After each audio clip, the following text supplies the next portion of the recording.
Episode 235, Ultraman, Florida, with crew member Jess Zaiss. Welcome to the pursuit of the perfect race. I'm Coach Terry Wilson, and with each episode, I bring stories of athletes to you that share their experiences at races in order for you to learn how to have your perfect race. We will hear stories from athletes of all ages, abilities, and races of all distances. So regardless of where you fit in, there's something in it for you. Thanks for spending some time with me today. Now let the pursuit begin.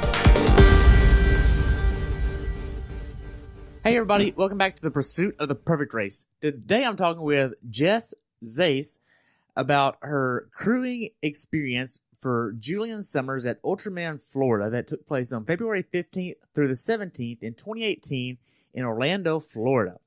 Welcome to the show, Jess. I look forward to diving into this unique position for this race that a lot of people really don't know about. Thank you for spending some time with me today. Oh, thank you so much for having me. You're welcome. So before we really get started, who are you and how did you even know Julian?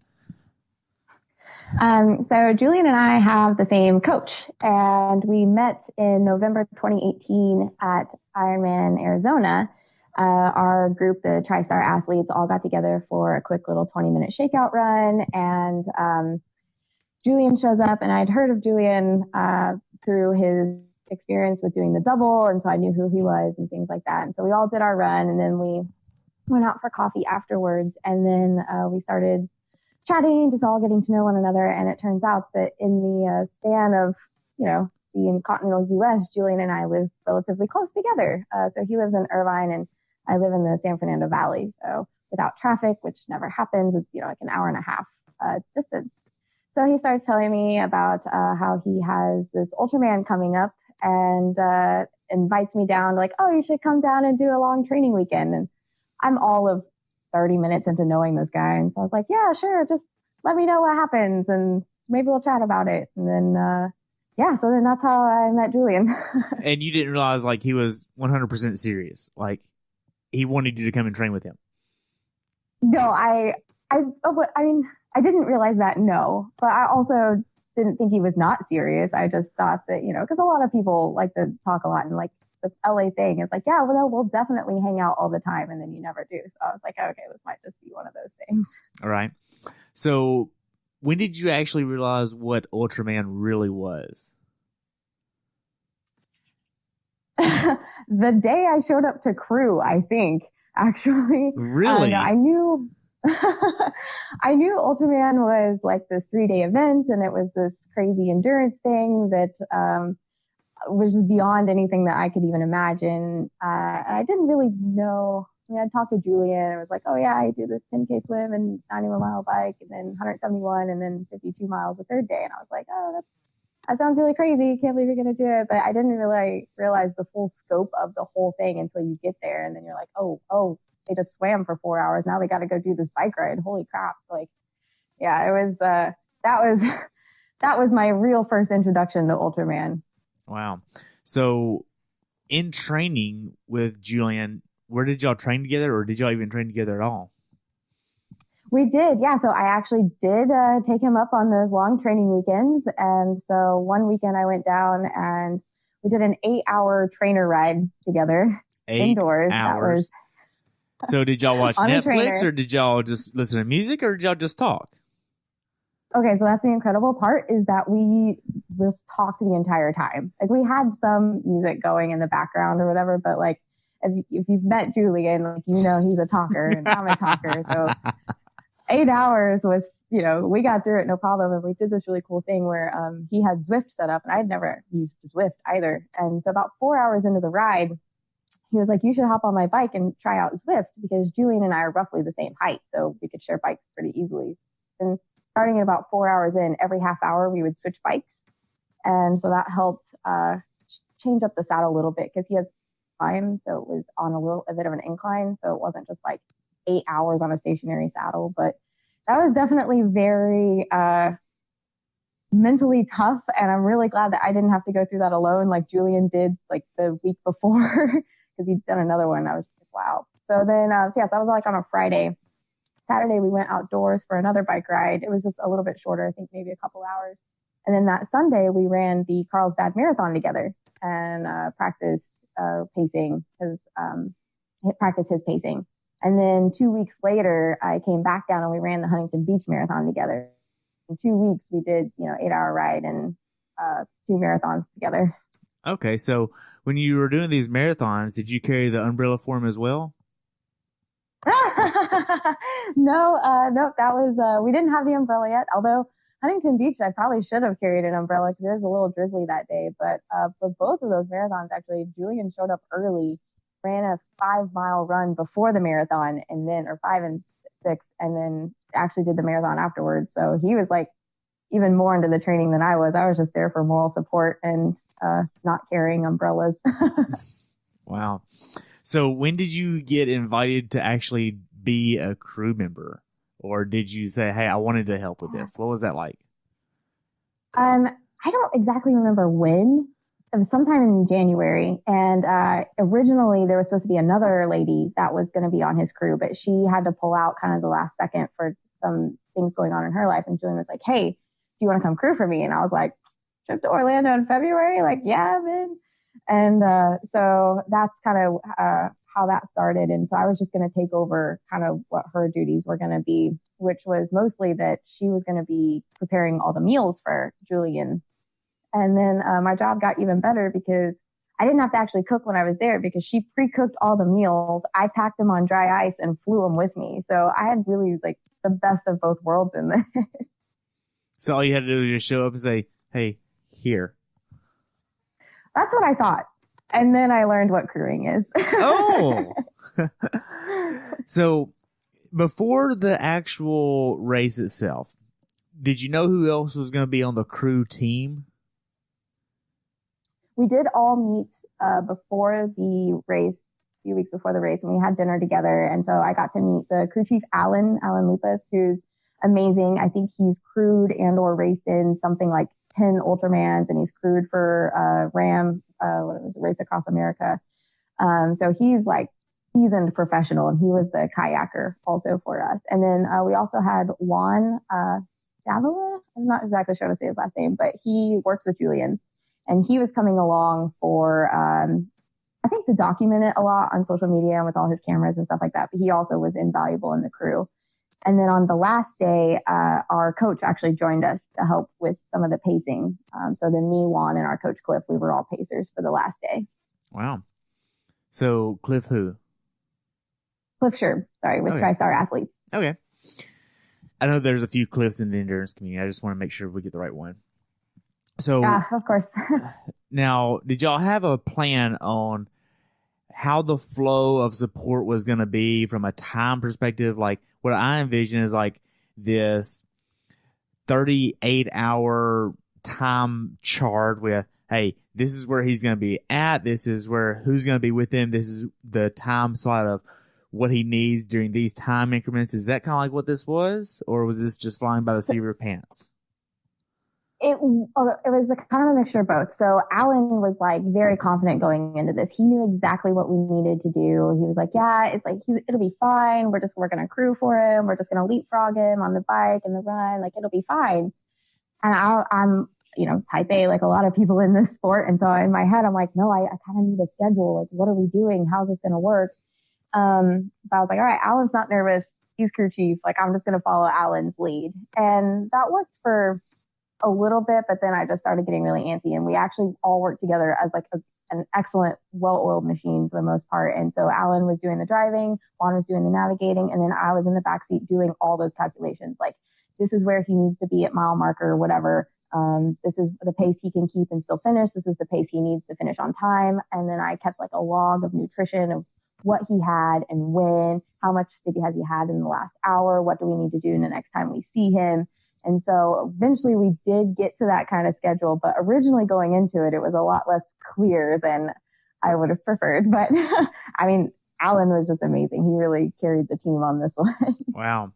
So when did you actually leave California and go over to Florida? Well, even before that, did you meet Julian and help him pack? I mean, that's a task in itself, right? Yeah, probably. I wasn't there. Oh, Yeah, I don't know. I didn't help him pack or anything. I think maybe Alan flew out on the Monday before the race because they had to get checked in and get the bikes inspected and whatnot. I flew out on Wednesday, and then Juan came Thursday morning, okay. like real early Thursday morning. Now, did y'all get like a hotel rooms or did y'all get like an Airbnb, a condo? What does this look like? There was a resort, which I think was like right across from Disneyland or something. And that's kind of where us and a few other athletes stayed. And we had this really nice room. It was a split hotel room. So I had my own entire side of the house or room with my own bed and sink and bathroom and all that stuff. And then the guys all had their side of the house, which had like a full proper kitchen, a really nice living room, and a couple bedrooms with one of them was like a double bed kind of room. So that was a really nice setup we had. But having the full kitchen was really nice. Wow. So whenever you got to Florida, did you get the rental car or did Alan get the rental car? Was that already done? What does that look like? Mm-hmm. Yeah, Alan and Julian got the rental car. I think on the first day they got the van. Okay. Now, whenever you got down to the Ultraman check-in event festivities, I know at some point there was basically a linkage between you and Julian, from what he told me, is basically y'all linked up and y'all didn't separate until the finish line, basically. Like wherever he was, you were pretty much right there. So when did that actually happen? So I guess in terms, like we all linked up. Like once we got there, once Juan got there on Thursday, like we were all together all the way through Monday. Like we never left each other's sides, just because it was like, it's our job to help take care of Julian in this point. And so then, Friday morning we wake up and we all go down there together, and then Julian and Alan do the swim, and then Juan and I had the important job of decorating the van while they were swimming. And then, and then it was literally, we were with him all day, and as soon as the race was done, we all stuck around till he got his massage, and then we went back to the hotel room. Wow. And so, it was just 3 days of very close quarters, and thankfully we all got along really, really well. Right. So I know with this event, the registration is a lot different than Ironman events because it's more of a family-focused event versus the numbers events. You have to basically do like an interview to even do this race. What was this race experience registration like for you being part of the crew? The registration part itself as a crew member was just like super easy. I just had to fill out some forms and email them and say that I think basically it was like, oh, I won't sue you if I get hurt kind of thing. So I didn't have to go through any interviews or anything like that. Like Julian had full disclosure on like who he wanted on his crew. So the registration aspect as a crew member was nothing. Okay. So what did you actually think of the expo being, I know it's like, I say expo, it's more like a hotel lobby, more like.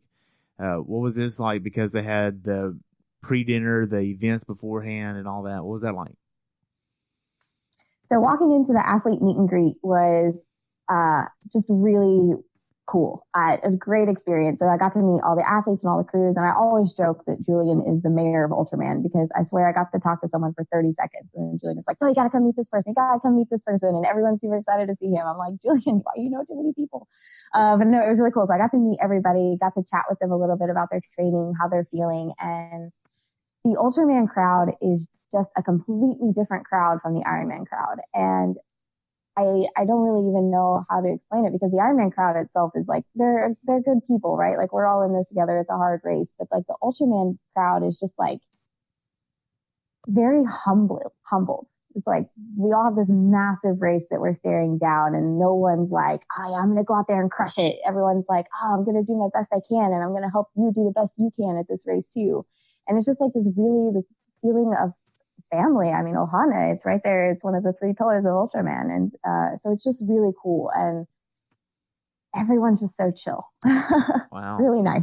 So what was your biggest takeaway from the athlete meet and greet? That's an excellent question.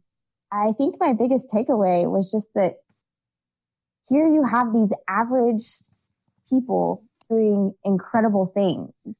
And that really, they aren't any different than you or I, or even someone who's not crazy into triathlon.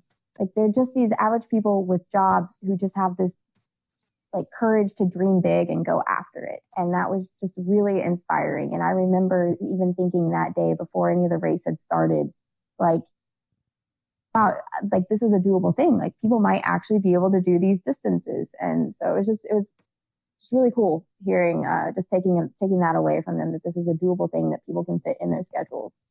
Wow. So the day before, did you and all the crew have a meeting to discuss the timeline of things, or what would happen if things go wrong, or plan B or contingencies if certain things happen, or anything like that? You know, now you mention it, we probably should have had some contingency plans, but we didn't just specifically talk about, if this goes wrong, we'll have this. If this goes wrong, we'll have this. It was more just Alan led us through there of like, okay, we need this, and this, because we might need all of these things. And then we went to Walmart and we had this huge shopping trip where we got everything that we would need for the van, all the Powerades, all the like cooling towels and things that we might need. But we didn't stress about it too much, because we only knew that day one was a relatively short bike ride. And so anything that we missed on day one, we could always just go back to Walmart that night and get something that we missed, or if something went wrong, we could plan for it better. But really just Alan's experience really helped us get through that more than anything. But we did chat a little bit about like, okay, so we're going to wake up at 4 a.m. We're going to get his coffee going, get his breakfast going, because that was my job, because I was a food person.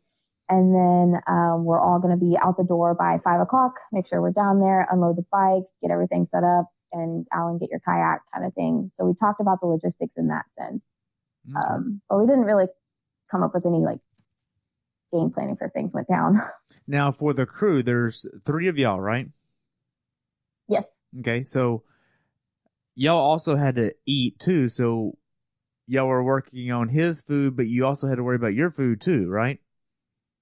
You know, I think that that's the biggest mistake that I, as a newbie crew member, made, was that it was hard for us to eat. Like, we packed stuff for ourselves to eat, like just some like very basic bread and meat for sandwiches or whatever, because we're not going to have time to sit down and like eat properly, so we need just quick things. But really, it was just go all the time. Like, he would ride past us. We would wait for at the maximum 5 minutes before we would take off in the van, and then leapfrog him and wait for him to come by. So at any given point in time, we only had about 5 minutes. And in those 5 minutes, I was doing the calculations about what food did he need? What electrolytes did he have? Is he drinking enough water? And then Juan and Alan were looking at the notebook and like, okay, so how long until his next turn? We need to make sure that he makes the turn.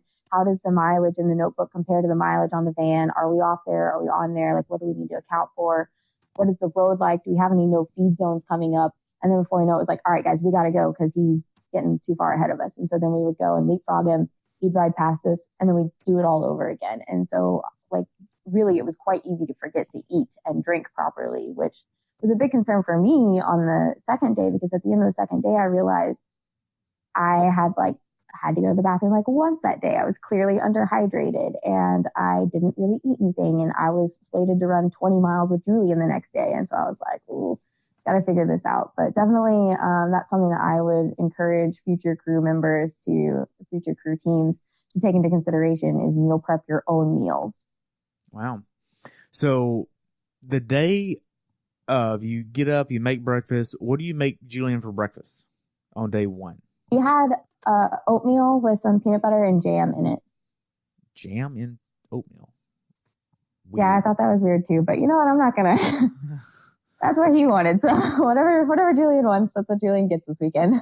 Okay. I mean, so after that, y'all head down to the start line. I mean, there's all kinds of people there. I mean, I saw the video, the live feed of that, and it looked like it was just like a big party, basically. And after everybody got there, they had racks for the bikes and all that. But it was a lot smaller or a lot more organized than last year, from what I saw and what I can understand it to be. How was this atmosphere like for you being a crew member? I mean, were you nervous, excited, anxious? What was this like?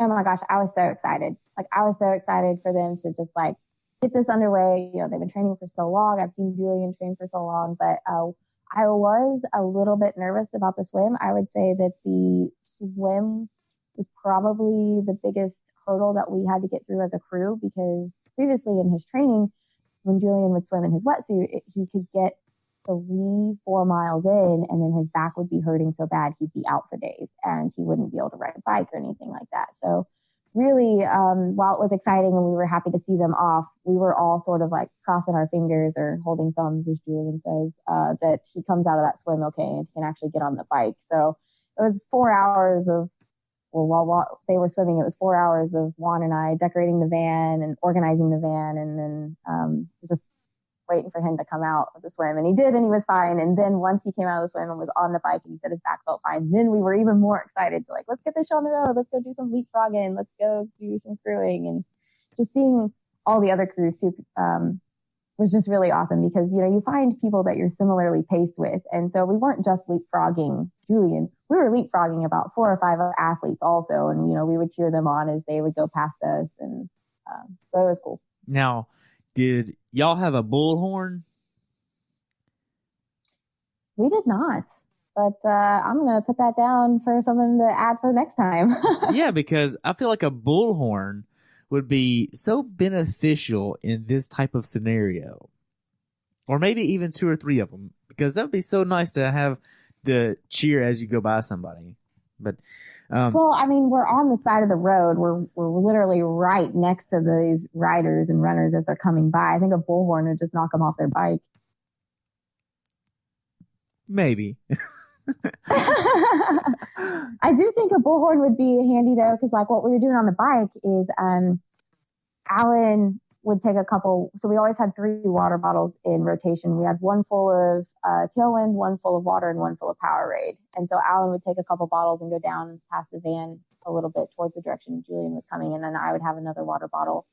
And then as Julian rode past Alan, he would tell him what he wanted, and then Alan would yell up to us. So like Julian was like, hey, I want one of those rice cakes. And Alan would yell, rice cake. And then I'd get a rice cake ready so that when Julian came by me, I could just hand him the rice cake.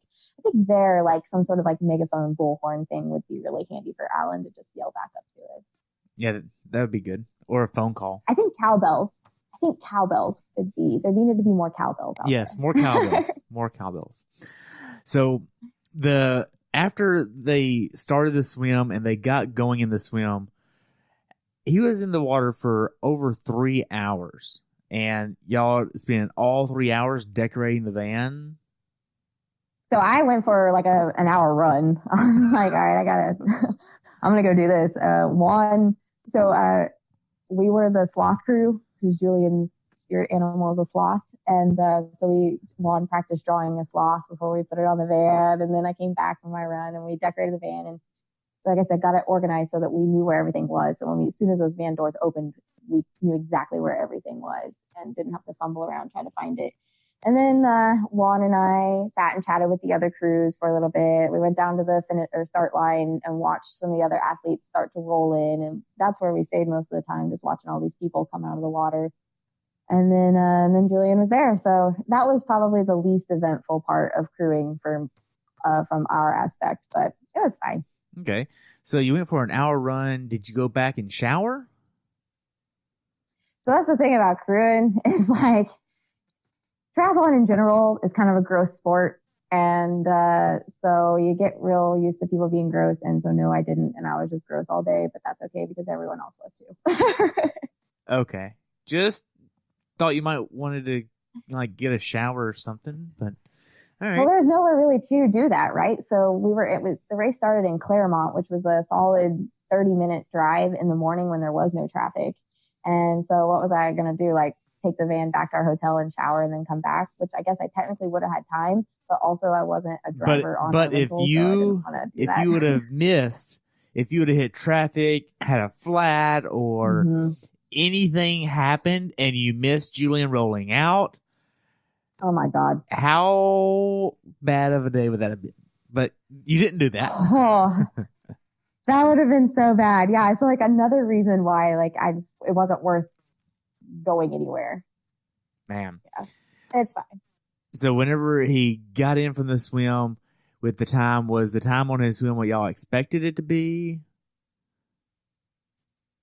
Oh, real quick, I did change clothes at least. I brought extra clothes for after the run. So I wasn't just sitting around in like my nasty clothes all day. Okay. I should make that clear. Okay. Anyways, he was about 15, 20 minutes slower than I think his goal time was. I think he came in about 4:15. I think his goal was 4.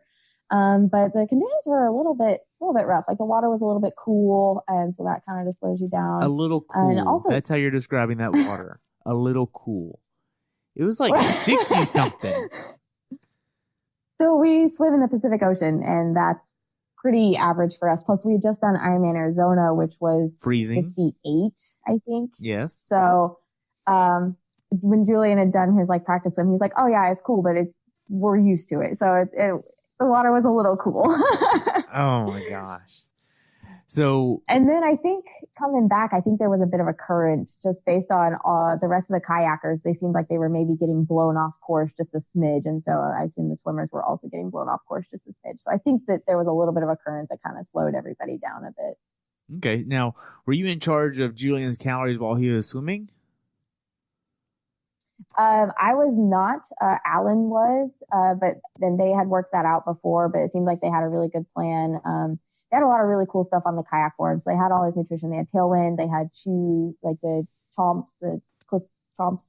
And then they also had warm chicken broth. We bought some thermal flasks for that. And then just hot water in case it really did get too cold out there. Just pour hot water down their wetsuit. And I don't think they ever even actually wound up using that.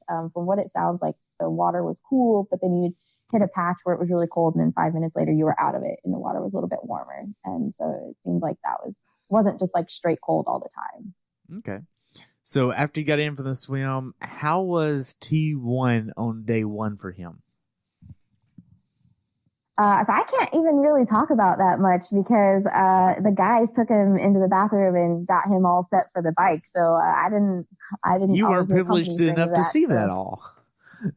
Yeah, exactly. So all I did was go unrack the bike and hold it at the mount line and just wait for them to come out when he was ready. Okay. So after he got on the bike and left, y'all piggybacked him on the bike for the remainder of the day. How was this going for y'all? Did y'all have any issues or did y'all encounter anything that y'all didn't plan for? What was this like?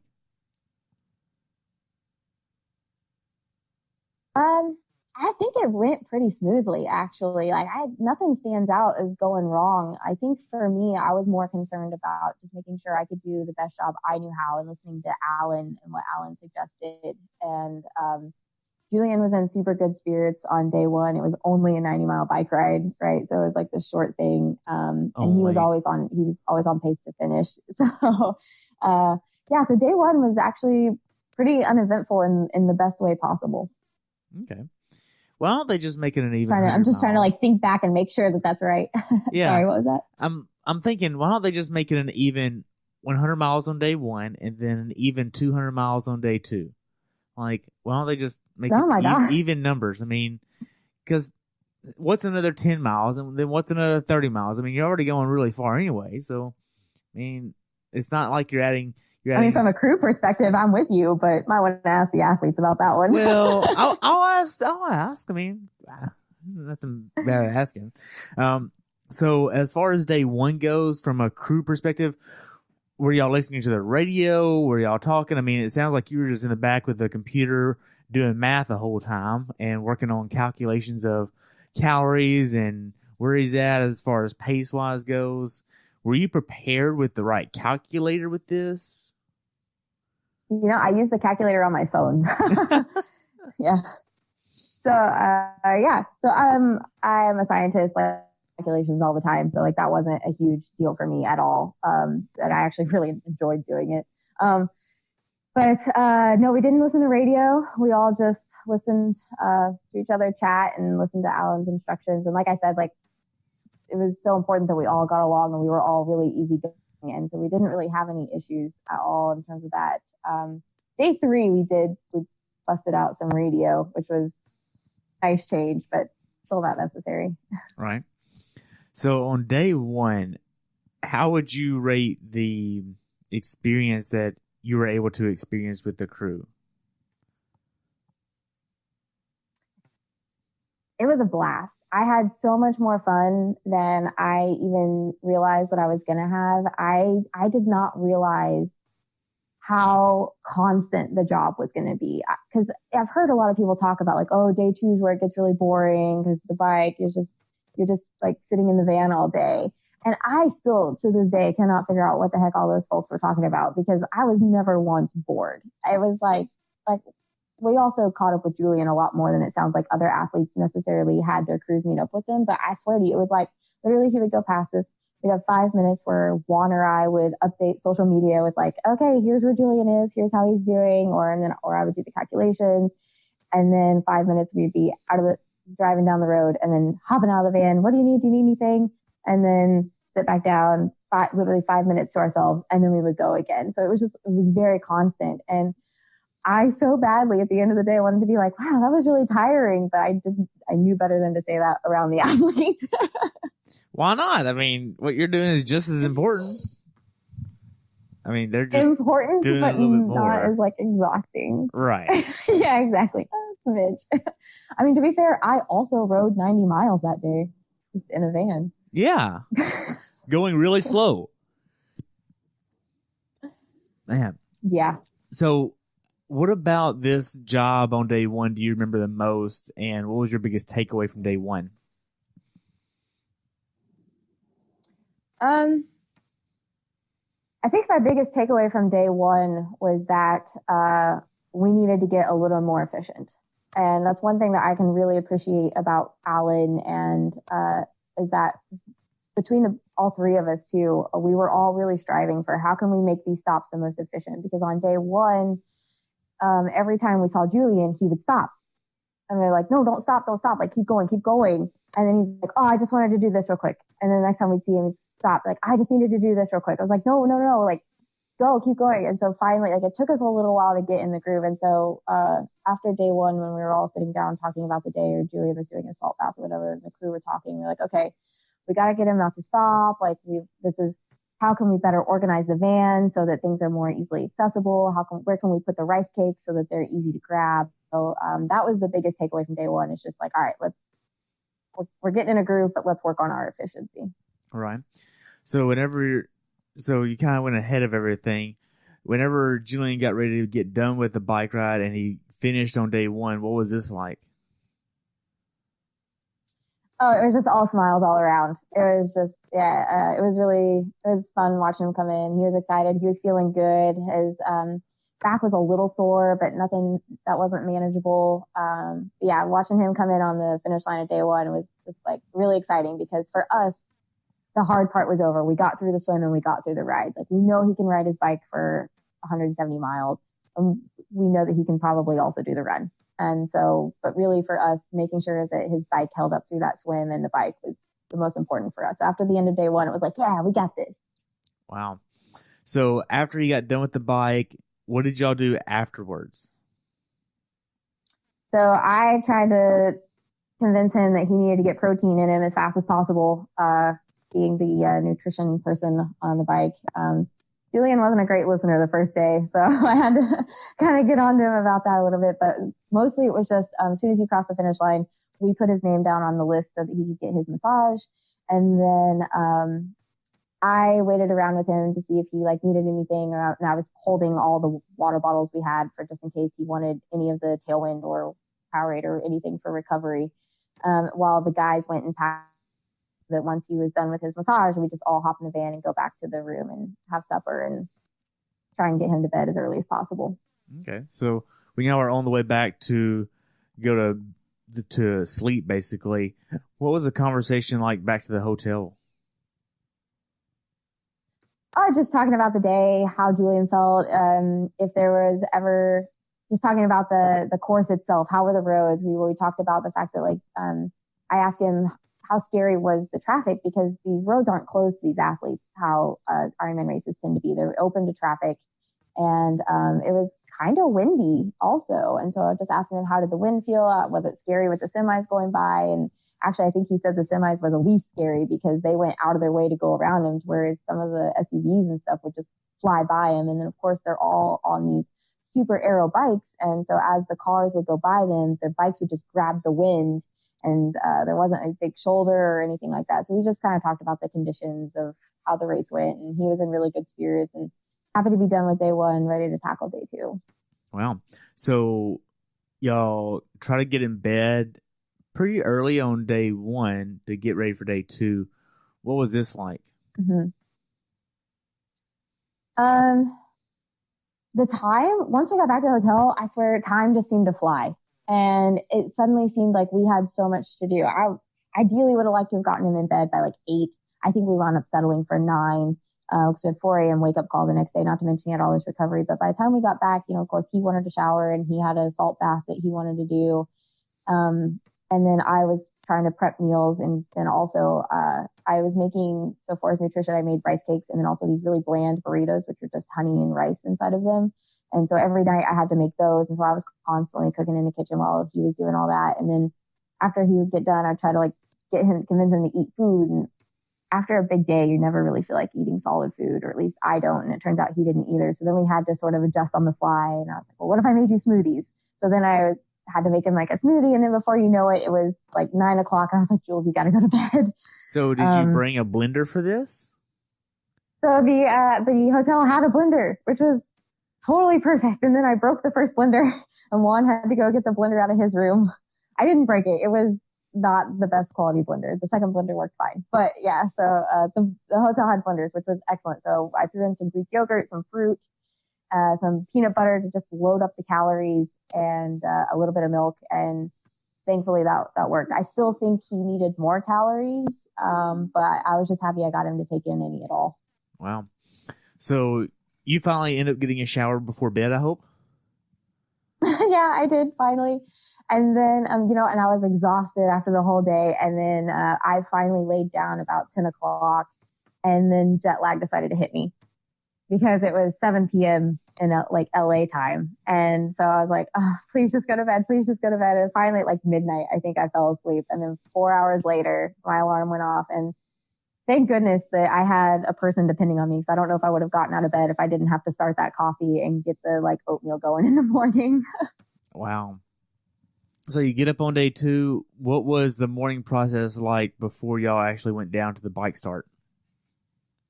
Excellent question. So woke up, I got all that stuff ready, got myself ready. And then as I was getting breakfast and stuff ready, Juan and Alan started loading up the van because we didn't want to leave the bikes in the van overnight. No, we did leave some. Yeah. So, and then kind of dumping out all the water that was left over in the coolers, putting new ice in the coolers, getting everything organized in the van so that then by the time we were ready, out the door at 5:15, and then back to the start line. Okay. So y'all get down to the start line. What is this like on day two? Is it the same as day one where you were excited, or were you feeling a little drained here? What was this like from your perspective, being around all these athletes about to start this 173-mile bike ride?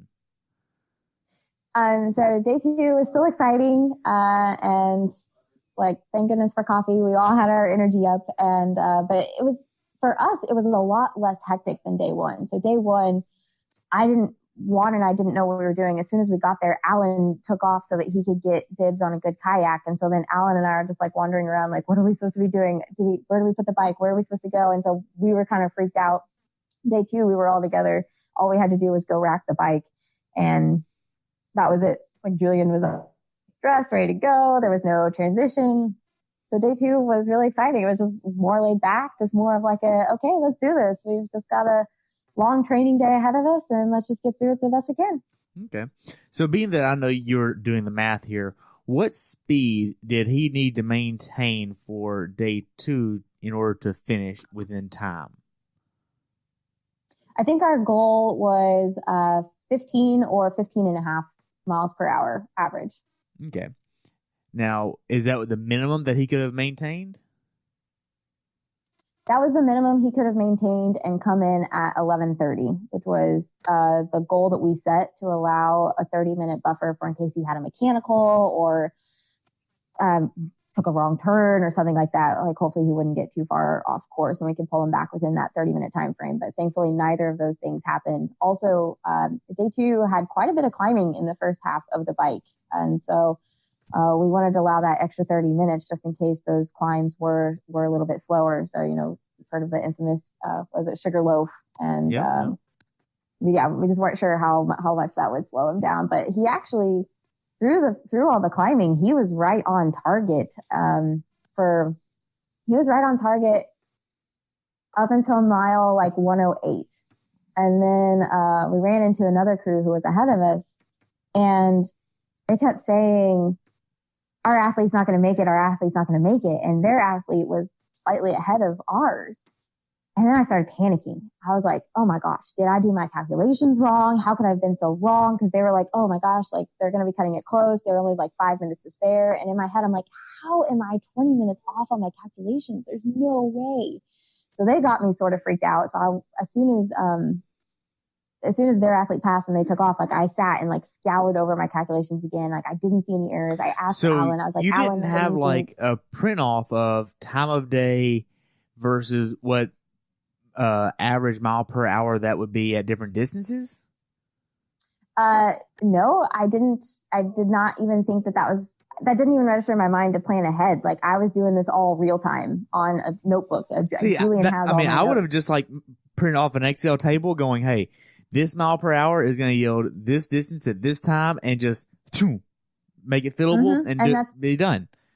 And that way, what I'm gonna do next time. Now that all I have to do is just reference. All right, no, you're off because of this right here. Like, because I made this when I wasn't in a rush, and I didn't have any anxiety when I made this, so I'm good. I'm like, I'm just no, for sure. That's what I'm gonna do next time. But it was just one of those things where like I just didn't even think of that ahead of time. But anyway, so like between Alan and I, we double checked calculations, and he was off, but it was only by 8 minutes. And so the next time I saw him, which was real close to the 112 mark, I was like, hey, just let you know, you're off by about 8 minutes. And so then he pushed probably a little too hard. And I kept doing the calculations. And at one point it was like he could average 12 miles an hour and still finish. And so at that point in the day, I was like, look, like, I know you're feeling good. I know you want to get this over with, but I really need you to pull it back a little bit. Think of the run tomorrow. So he did it. He wound up coming in 11:28 that day, I think it was. So like just perfectly, beautifully right on schedule. So as far as a nutrition standpoint, what was he eating? Okay, so I made these rice cakes that had bacon and egg in them and a little bit of soy sauce. And then I had the burritos, like I said, as a flour tortilla with rice and a little bit of honey in it. So that was it for solid foods on the bike. And then he also had Tailwind and Powerade for calories. Okay. And every hour he would take 2 salt tablets, salt stick pills or whatever. And we did that. We did that day. We did really well. On day 3, we missed one of the salt pills by a half hour. And he definitely noticed. And then I felt really bad about that. But we'll talk about day 3 in a little bit. But yeah, so that's what he had for the bike on day 2. Okay.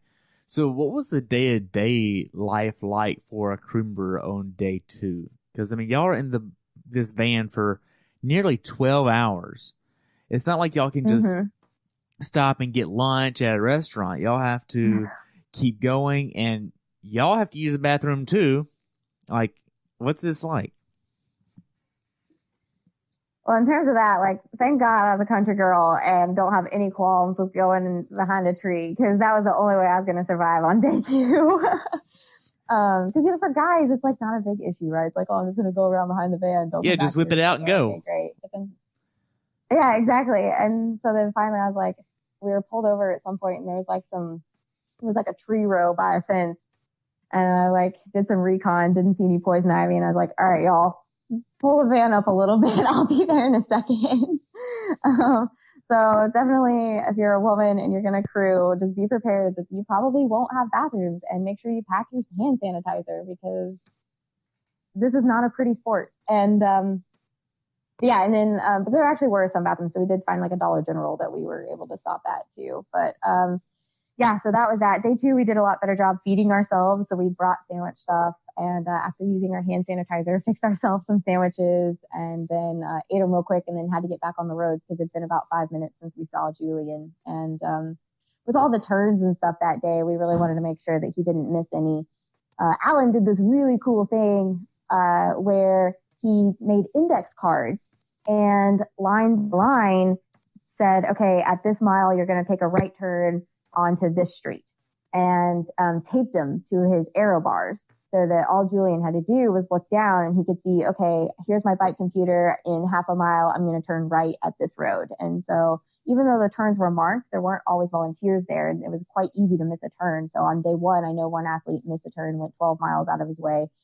Thankfully, he wasn't up against any cutoffs, and so he was able to make it. But day two, unfortunately, I know another athlete who missed a turn, went 17 miles off course, and she unfortunately did not make the cutoff. So I thought that was absolutely brilliant on Alan's part. The only thing that we need to do differently next time is that the place that we put the index cards didn't allow Julian to internally rotate his hands towards each other. And so I think that was a little uncomfortable. So he had a bit of hand numbness issues from just not being able to rotate his hand off that nerve. And then also we wound up having to put KT tape on his elbows because the elbow pads were just rubbing too much on his arms. Okay.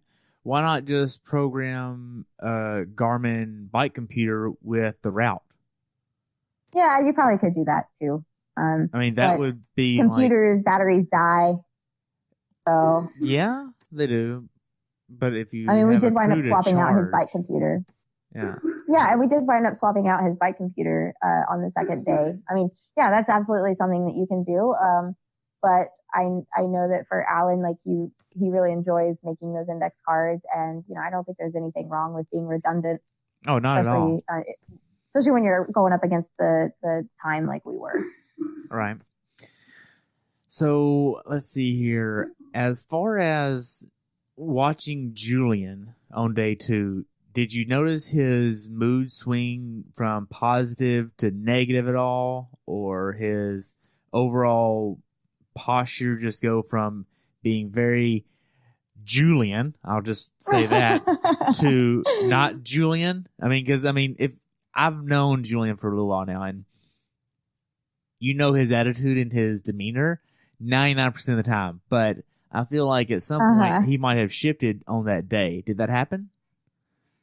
He did, actually, and it was kind of when was it? Mile 80? I was a little bit earlier on in the bike than I thought it would be, and that concerned me for the day. But like when he rode by, he would only half smile instead of like fully smile and laugh and crack jokes as he rode by. And I was like, something's not going well here. Like what do we do? And so then we started telling him jokes. So every time he rode by, I would like run alongside him for a little bit and tell him some stupid joke that would make him smile. What kind of joke? We did that for a while. I probably shouldn't talk about that. Yeah. Ones that would make Julian laugh. Oh my gosh, you're blushing. It's because it's not my sense of humor at all. I actually had to Google, I Googled slightly inappropriate jokes so that I could... That's what you Googled, slightly inappropriate jokes. Yeah. Yeah. It's just not my sense of humor, but I knew it was his. So I was like, I don't have any jokes to say. I messaged all his friends in this group chat we have. I'm like, hey, what are some jokes I can tell Julian, y'all? But really what I think helped the most and really pulled him out of it, one, we started pumping more fluids into him. I think he was a little bit dehydrated. But two, Juan had the best idea ever. And so we knew that there was a climb coming up. And if you know Julian, you know how important his family is to him and how much he just absolutely loves his family. And so what we did was at the beginning of this climb, Juan handed me his iPhone and he had FaceTimed his daughter, Moneypenny. And so while Julian was riding up this hill, I was running alongside him and he was able to talk with Little Money. And I think that brightened his day. And so she got to tell him just how proud of him she was and how much she loved him. And I could just feel his heart swell and I could just see the watts increasing. Wow. Did he get emotional during that? I thought he would, and I was a little disappointed he didn't. All he did was get happy. Oh, man. So what else was unique about day 2? I feel like you're asking me this question as if you know something I don't remember. Yeah, I can't, in terms of like Julian's race, I can't really think of anything right now. Yeah, like I said, we got him to pull back. We did wind up having to help another athlete out, which is another thing I just love about Ultraman is just like, we're not there for just Julian. We're there for all athletes. And like I said, we just kept leapfrogging the same 4 amazing athletes and cheer them on as they go past us. But this one lady, I think there was maybe a miscommunication in their crew, and she hadn't seen them in like 6 miles. And so she stopped and she was like, oh my gosh, do you have like a banana? Can I have some water? I was like, yeah, absolutely. And so the next time we saw her, we're like, hey, do you need anything? She's like, no, we're good. But she did wind up eventually meeting up with her crew, and I think that they got it all sorted out. Yeah, that was cool. It was really cool being able to be there for her. And I mean, her crew didn't do anything wrong. I think it was just a miscommunication. Yeah. So I saw this picture of Julian finishing day 2. And I think you probably know which one I'm talking about, where he's on the bike, the arch is in the background, and he just has this smile as wide as the Rio Grande. I mean, he's just sitting there beaming with pride. What was it like seeing this in person?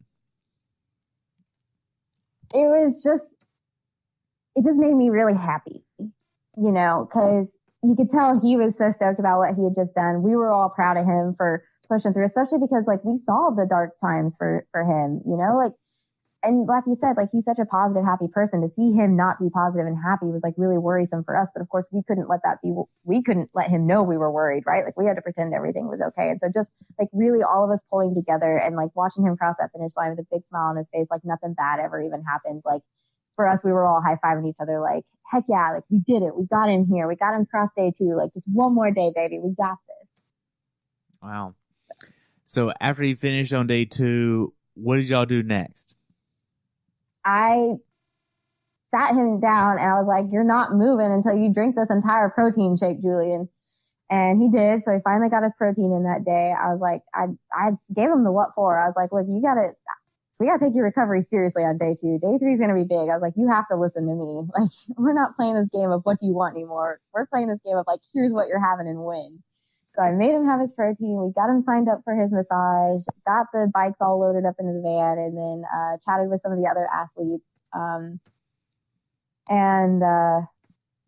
Watched the last few people roll in, and then packed it up and headed back to the hotel. Rinse, wash, repeat. Wow. So I know you keep saying bikes, and I know why, but just explain why you have more than one bike and how that process works, because there might be somebody listening that doesn't understand why you have 2 bikes.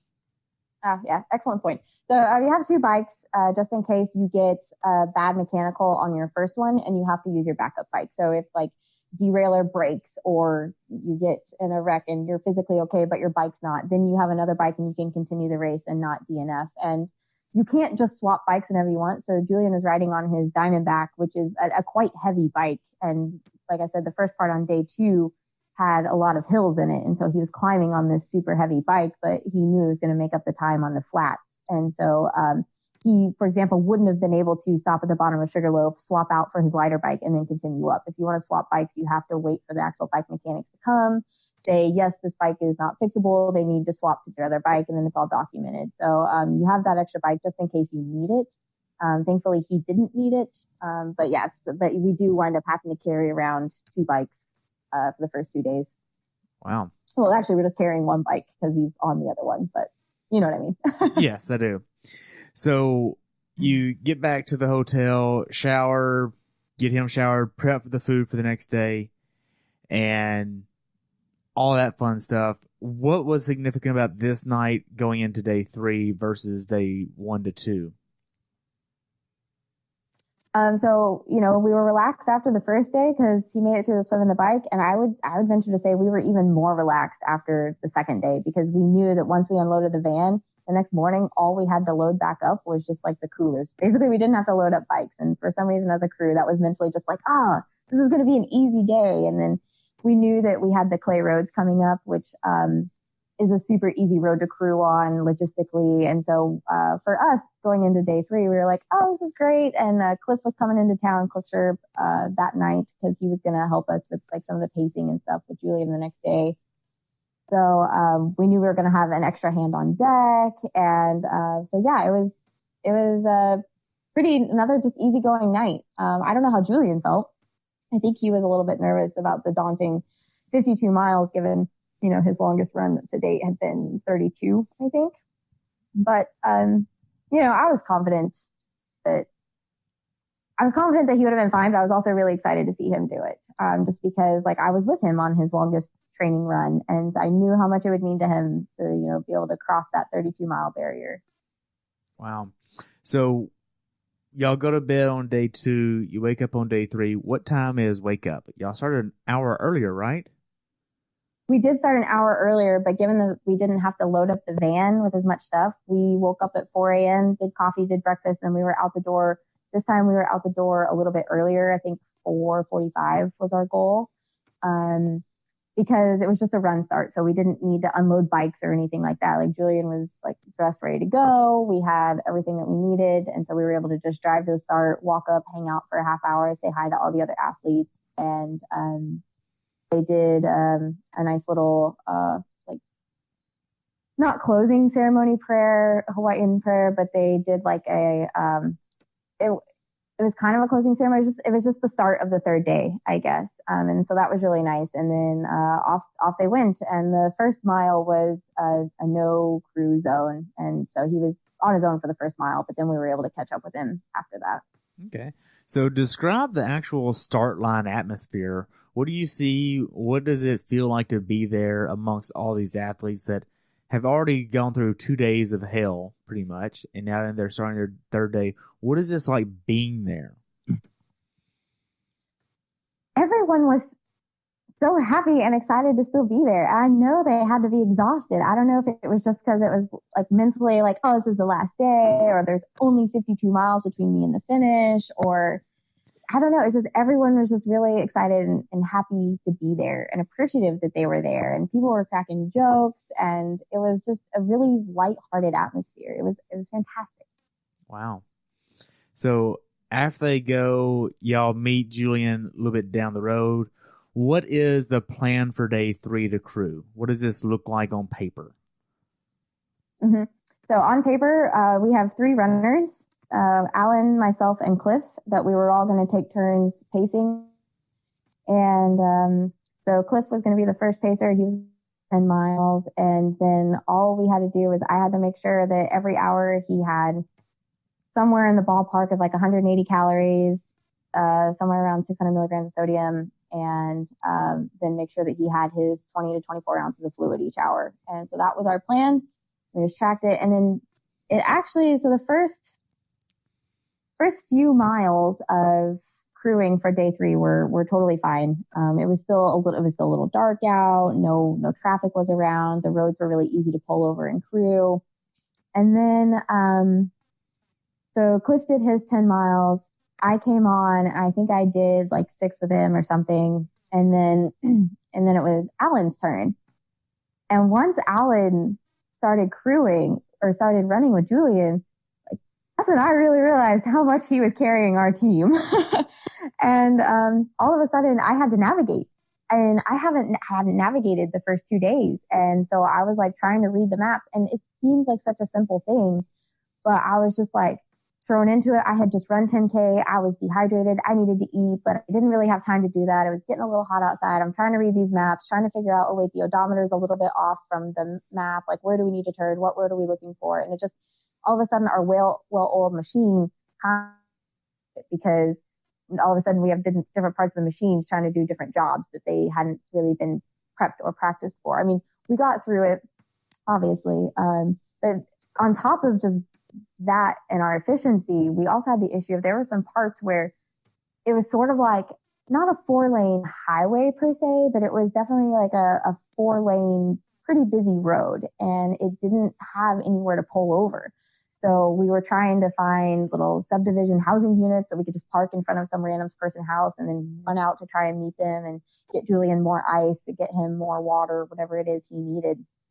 So that logistically, actually just crewing in that little spot where Alan was gone the first time was a little bit tough. And Alan and I were like, how are we going to do this? But we made it through. And then Alan got to come back to us and everything ran smoothly again until he had to go run again.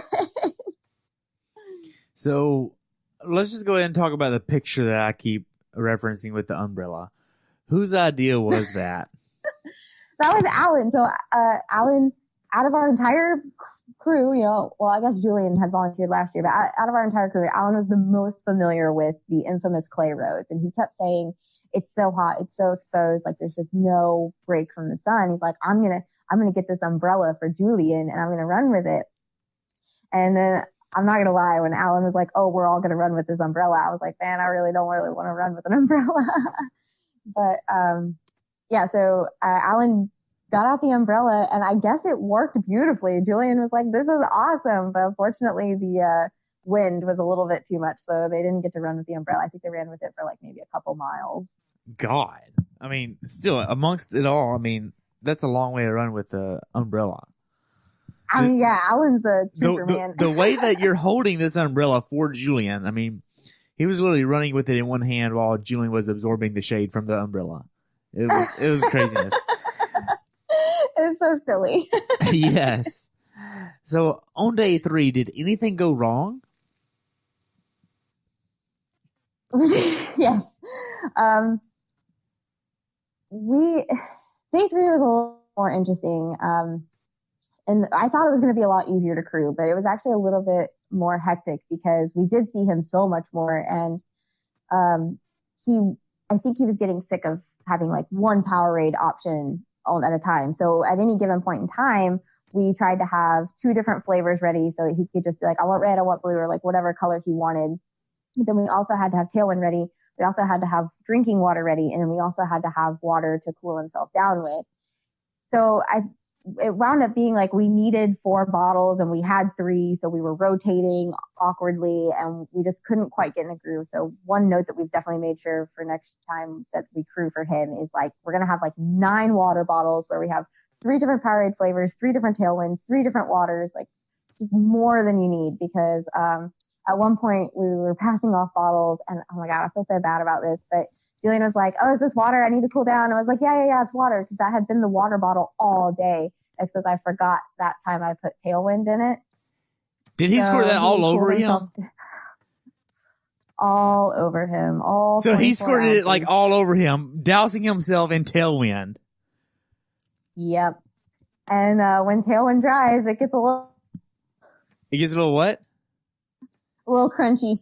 Oh my God. Like his shirts were a little crunchy, his shorts were a little crunchy. Like I felt so bad. And like after he got done, I was like, no, that's Tailwind. And he was like, did I just shower in Tailwind? I was like, yeah, I'm so sorry. So we got him another bottle like as quick as we could to try and rinse off all the Tailwind.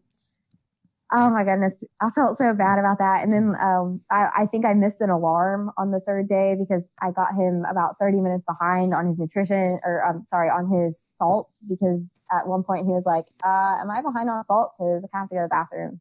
And I was like, yeah, sorry. I was about 30 minutes late getting that to you. So I definitely dropped the ball a couple times. And I do feel real bad about that. But Julian is just such a great athlete to crew for. He wasn't super stoked about the Tailwind bath, but even then he like brushed it off. He was like, okay, whatever, mistakes happen. Like, I've got 30 more miles to go. I can't with taking this out on you right now. So like, bless his heart. He was so good to us. Man. So on day 3, as far as being a crew member, you're running, Alan's running, and what's the other person's name? I don't want to butcher it. No, it's okay. So there's Juan and there was Cliff. Okay, so Juan and Cliff. So y'all were rotating, running, and you ran a total of like, what, 20 miles? Yeah, I ran 20 miles with him. Okay, so, and you're having to make all the nutrition as well. How did all this flow together? I mean, was this easy? It was definitely one of the more challenging days because we just, we all were on the same wavelength a lot the first 2 days with like what needed to happen when. And then once you take out one person, you kind of realize everything that one person was doing. So like whenever, like I said, when Alan was gone, everything fell apart and I was helpless. But then like whenever I was out running with him, like we forgot to write down how much water he had and when he had it and how many calories he'd had and when he had it. And so then when I got back into the van and I was trying to say like, okay, when does he need to eat again? And then I had to ask around like, oh, do you guys remember when the last time he had a shot block was? And it was like, oh, I think it was this time. Okay, when are we on the salt? So like we had to get back on schedule. But then the next time Alan went out to run was on the clay roads. And so driving and crewing was super easy then. So that was fine. The next time I went out to run, someone else took over writing down when the nutrition had to happen and things like that. So like, it was just a little bumbly at first. Hopefully Julian never noticed that it was. That's ultimately the goal, right? Like stuff can be falling apart on your end as long as your athlete doesn't notice. Yes, it just seemed flawless. So did you ever feel and like... I don't know if it was, but... Yeah, so did you ever feel like there was a time where he wasn't going to make a cutoff point or he was falling too far behind? So there was... so I was constantly doing the calculations and... At one point, I remember calculating he can do 17 minutes in a mile, 17 minutes per mile and still finish. And then I started running with him with 7 minutes to go. And our run strategy after the first 2 hours had been to run 3 minutes at a 12:30 pace and then walk 1 minute. And we did that the first few times I ran with him. And the last time I ran with him, our run paces were down to about 14:40. And then walk a minute. Reasonably so. I mean, he's exhausted, right? He's gone 40 some odd miles at this point. And so then starting about mile 5, Julian and I started doing some mental math. And granted, he was exhausted. I was trying to keep interval times in my head and probably wasn't dedicating as much time as or as much effort as I probably could have to the calculations, but we both came to the conclusion that he was going to come in at like 11:57 at the rate that he was going. Oh. And for us, that was just a little too close to the cutoff. Like I said, I think maybe we might have made a mistake, but it doesn't matter because all we felt in that moment with 5 miles to go was that he might not make it. And so I look at him and I'm like, Julian, I know you're tired, but I need you to give me more. And he's like, I don't know if I have any more. I was like, I know, I'm so real sorry about that. I was like, but can you give me 3 minutes? And he was like, yeah, I can do 3 minutes. I mean, at this time, it's like, I don't know how many hours in, like, what's 3 minutes? And Julian has 2 sayings. Obviously, life is good is one of his sayings. And then the other one he has is, I am strong. And we had that written like giant letters across the back of the van so you could see it all 3 days. But as soon as we're getting ready to start this 3 minute segment, he's like, I am strong. I was like, yes, Julian, you're strong. And so we take off and he's like, I'm strong. Like, you're strong. Keep saying it, Julian. Let me hear it. I'm like, 2 minutes to go. Come on. And we're holding the 12:30 pace at this point. So I was like, good. Like, at least at least I know he can physically hit the mark at this point. So he just keeps going. I am strong. I am strong. I'm like, you're doing it, Jules. This is great. 30 seconds left, 10 seconds left. Walk. I'm like, Julian, that was great. You did it. I was like, oh my gosh, let's do it again. He's like, let's do it again. I was like, 3 minutes. Let's go. I am strong. I am strong. I am strong. I was like, come on, Jules, 2 minutes.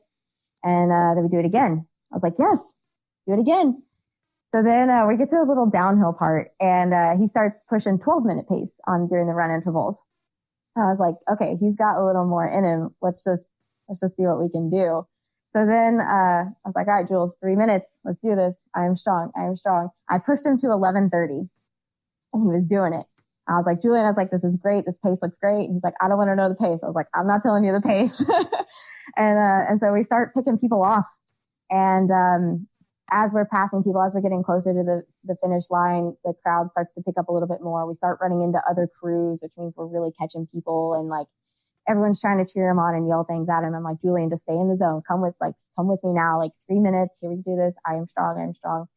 And so we turn the corner and there's the finish line. And he finishes, I think, sub 11:30. So I don't know if we really cut 20 minutes off in the last 5 miles, but either way, he was pushing so hard. And I remember thinking in that moment, like, I don't know if I'm mentally as strong as this guy. Like, I don't know if I could mentally just dig as steep as he did to get to those 11:30 paces 3 minutes at a time, 50 miles into a race, my lanes, like I just remember just being so impressed with like the mental tenacity of this guy. And he crossed, and I had to make sure no one touched him because his whole body hurt at that point, and he had so many people trying to like slap, and like everything just hurt him. So as soon as he crossed the finish line, the whole crew was like, "Don't touch him! Don't touch him! Don't touch him!" But so super proud of him. That was probably one of the more incredible parts of the race. Wow. So looking back on it, what qualities do you feel like a crew member should really strive to attain? First and foremost, I think that crew members need to be easygoing. You need to just be able to roll with the flow. Like you need to be able to, you need to not have any authority issues. Like you need to be able to listen to your crew chief and not, feel like, have any qualms about someone trying to tell you what to do. 2, you need to be focused on efficiency. How can you be better? How can you be faster? How can we get this athlete across there? And 3, like one of my favorite things about being crew is like, you have to be completely selfless. Like this day is not about you. Like you have to go to the bathroom. Like you better just hold it, and you might be holding it for another hour because there's no bathrooms around, and you got to get your athlete to this point by a certain time. Or like, yeah. And I guess lastly, you kind of just got to be okay with how gross the sport is. Just like everybody's sweaty, everybody's smelly, like you've got tailwind all over you. Like I think that those are the most important pillars, and obviously teamwork. Got to work well on a team. Wow. So what was your favorite thing about crewing?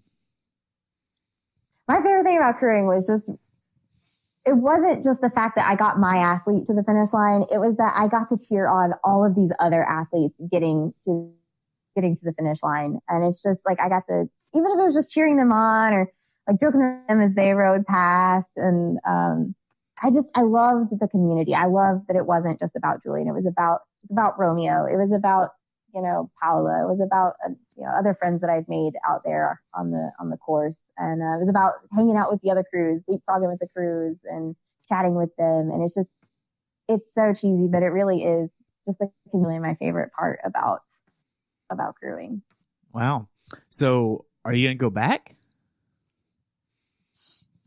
Yeah, that's a funny question. So Julian's doing Ultraman Arizona in 2020, and Alan is also doing Ultraman Arizona in 2020. Either he might be guiding a blind athlete or he might be racing himself. I think that's still kind of up in the air.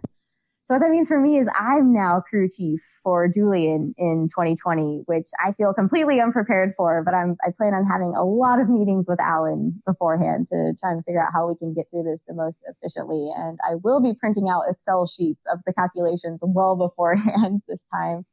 So I will be going back to crew, but also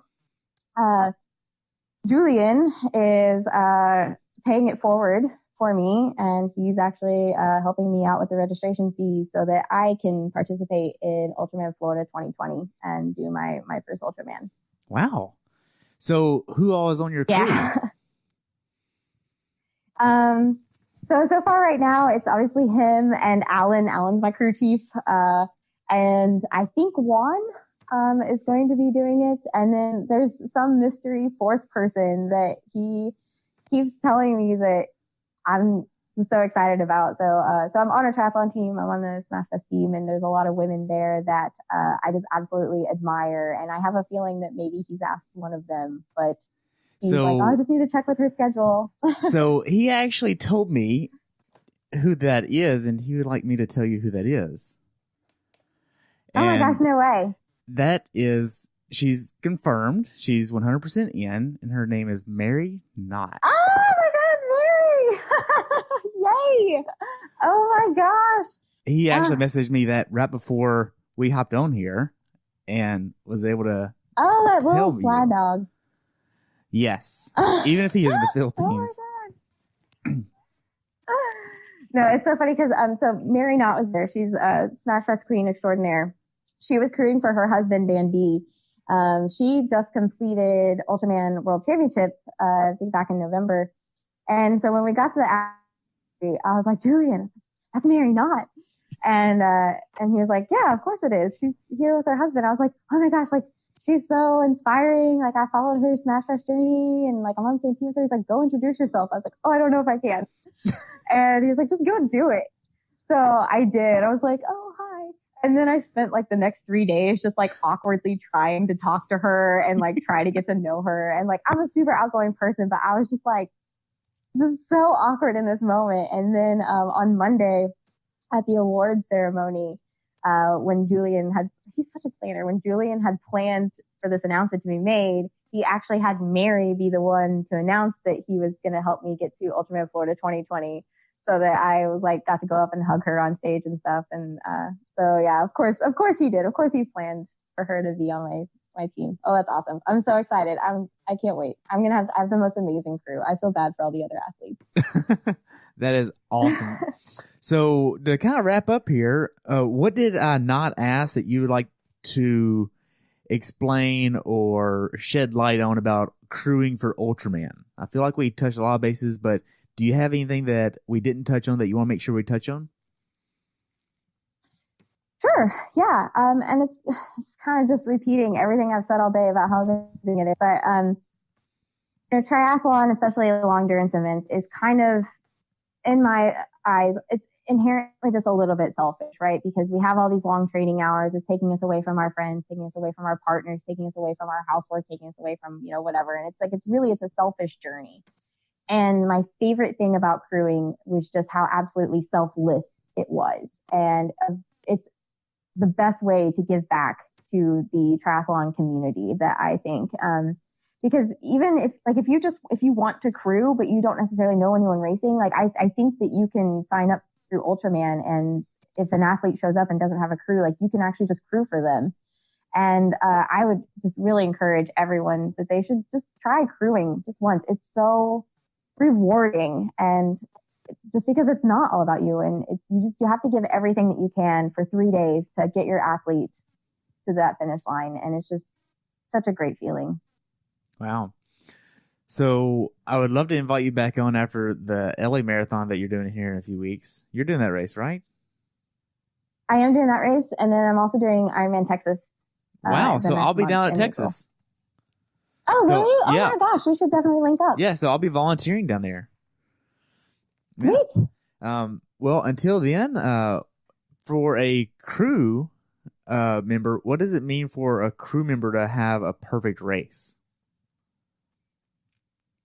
For us to have a perfect race means that you're hitting your athlete's nutrition targets, you're hitting their fluid intake, you're keeping them from going into any dark places, which that's not completely in your control, but you can do things by making sure they're well fed and well hydrated. That does help you stay out of that negative space. And a perfect race day as a crew is, what your athlete needs before they ask for it. So you're telling your athlete, you need to eat this, and your athlete isn't saying, hey, I want to eat a rice cake or something like that. So really a perfect day as a crew is your athlete starts with a smile on their face, ends with a smile on their face, no injuries in between, and no bonking. Wow. That is awesome. Well, how can people follow you? Are you on Instagram or Twitter or Facebook? I'm on Facebook, Jess Zaiss, Zaiss. But I do post a lot more on Instagram, and my Instagram handle is @CZaissRace. So it's SEE.ZAISS.RACE. All right. You got to say that again. My pen messed up. SE. So it's Zaiss Race. So SEE, like ICU. Okay. Dot Zaiss, my last name, ZAISS. .race. Okay. Awesome. Well, I look forward to actually meeting you in about a month and a half down at Ironman, Texas, which is going to be pretty fun. And we'll talk soon about the LA Marathon. I just did one for the LA Marathon just recently, and then I'm getting LA, Louisiana with LA mixed up in my mind. Yeah, no, that's fair. Yeah, so my mind is there. But I'm going to hop off here, and we'll talk soon. If you need anything, give me a shout, okay? Okay, great. Thank you so much. You're welcome. Have a good day. Thanks for tuning in today. I hope you were able to learn something from today's episode. If you enjoyed the show, please take a minute to leave a review on iTunes or share it with a friend. Be sure to subscribe so you never miss an episode. If you'd like to see pictures from this athlete's race, Learn more about who I am, what I'm doing, or be on the show yourself to share your story, check out my website at CoachTerryWilson.com. Until next time, continue the pursuit.